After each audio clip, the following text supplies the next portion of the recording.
અભય થઈને નિષ્પક્ષતાથી નિરપેક્ષ રીતે વાસ્તવિકતાનો અરીસો રૂપી સચોટ માહિતી લાવતો સત્યની સાથે અભય ટાઈમ્સ। સુરતની સુમુલ ડેરીના સુરત અને તાપી જિલ્લાના પશુપાલકો માટે ગૌરવની વાત હોય તેમ સુમુલ ડેરીને શ્રેષ્ઠ ડેરીનો એવોર્ડ અપાયો હતો, જેમાં કેન્દ્રીય મંત્રી પણ જોડાયા હતા। સુમુલ ડેરીના સુરત તાપી જિલ્લાના પશુપાલકો માટે ગૌરવની વાત। ઇન્ડિયન ડેરી એસોસિએશન દ્વારા શ્રેષ્ઠ ડેરીનો એવોર્ડ સુમુલને અપાયો। કેન્દ્રીય મંત્રી નીતિન ગડકરીના હસ્તે સુમુલને એવોર્ડ આપવામાં આવ્યો। સુમુલ ચેરમેન માનસિંહ પટેલ સહિત ડિરેક્ટરોએ એવોર્ડ સ્વીકાર્યો।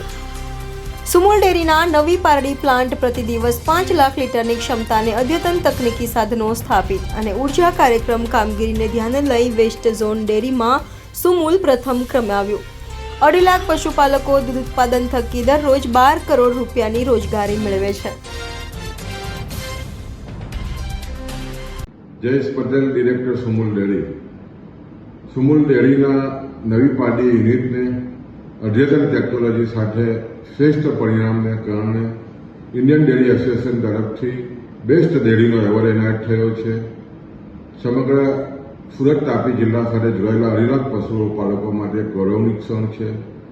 ખાસ કરીને આ એવોર્ડ નાગપુર ખાતે કેન્દ્રના સડક પરિવહન મંત્રી આદરણીય શ્રી નીતિનભાઈ ગડકરીના હસ્તે સંસ્થાના ચેરમેન શ્રી આદરણીય માનસિંહભાઈ પટેલે સ્વીકાર્યો છે અને આ એવોર્ડને કારણે સમગ્ર પશુપાલકોમાં ખૂબ જ આનંદની લાગણી ઊભી થઈ છે।